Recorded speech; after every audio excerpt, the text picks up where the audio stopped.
Hair fall से prevention के लिए, हेयर फॉल को रोकने के लिए, हेयर्स को स्ट्रॉन्ग बनाने के लिए डिफरेंट मेथडोलॉजीज डिस्कस, लेकिन अल्टीमेट जो सोल्यूशन है वो तो हेयर ट्रांसप्लांट है।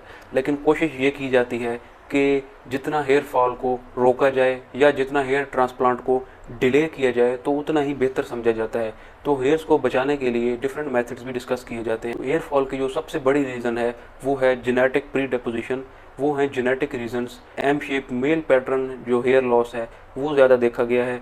अब इसमें कुछ इस तरह हो रहा होता है कि बाकी बॉडी पे जो हेयर ग्रोथ हो रही होती है वो टेस्टोस्टेरोन हार्मोन की वजह से हो रही है। स्कैल्प में जो टेस्टोस्टेरोन के रिसेप्टर्स हैं, जब वहाँ पे जाके टेस्टोस्टेरोन लगता है तो वो हेयर फॉल की वजह बन रहा होता है। अगर रिसेप्टर काउंट ये ज़रूरत से ज़्यादा हो जाए, इम्बैलेंस हो जाए, तो ज़्यादा टेस्टोस्टेरोन वहाँ पे जाके अटैच होगा और हेयर फॉल उतना ही ज़्यादा देखने को मिलेगा। तो इससे प्रिवेंशन के लिए एक ड्रग यूज़ की जाती है जिसको फिनेस्टेरॉइड कहा जाता है। ये 5-DHT को इनहिबिट करता है, जिससे टेस्टोस्टेरोन अपनी एक्टिव फॉर्म में कन्वर्ट नहीं हो पाता और इससे काफ़ी हद तक हेयर फॉल की प्रिवेंशन को देखा गया है। हेयर इस ड्रग की कंजम्पशन को रोक देंगे तो दोबारा से टेस्टोस्टेरोन बनने लग जाएगा और फिर से आपको हेयर फॉल देखने को मिलेगा। लेकिन इसके अलावा जो एक और रीज़न है हेयर फॉल की, वो इन्वायरमेंटल पोल्यूशन, डस्ट पार्टिकल्स जब ज़्यादा आपके स्कैल्प में जाएंगे, बालों की जड़ों में वो ज़्यादा इकट्ठे होने लग जाएंगे, वो इन्फ्लेमेशन की वजह बनेंगे, वो रूट को डिस्टर्ब करेंगे।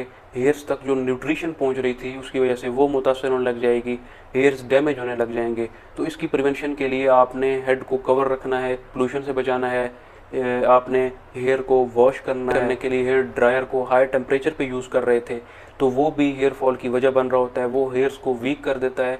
अब बेसिकली केराटिन एक प्रोटीन है जो कि हेयर्स में पाई जाती है। इसकी जो टेंसाइल स्ट्रेंथ है, इसको जो लेंथन करने में, हेयर्स के डायमीटर को बढ़ाने में ये प्रोटीन इन्वॉल्व होती है। जब आप इसको ज़्यादा टेम्परेचर पे हीट करेंगे तो ये केराटिन प्रोटीन डेड होने लग जाएगी और आपके बाल इससे डिस्टर्ब होंगे, जो हेयर्स हैं वो वीक होंगे और अल्टीमेटली बाल गिरना शुरू हो जाएंगे, बाल टूटना शुरू हो जाएंगे। हेयर डाई करने के लिए डिफरेंट प्रोडक्ट्स यूज़ होते हैं, उनमें अमोनिया होता है, जिंक पायराथॉन होता है, तो ये भी हेयर्स को डैमेज करने की एक और वजह बन रहा होता है। तो इससे भी आपने खुद को प्रिवेंट करना है। जितने भी कॉस्मेटिकली हेयर्स को कलर करने के लिए, डाई करने के लिए प्रोडक्ट्स हैं तो वो भी हेयर्स को डैमेज कर रहे होते हैं।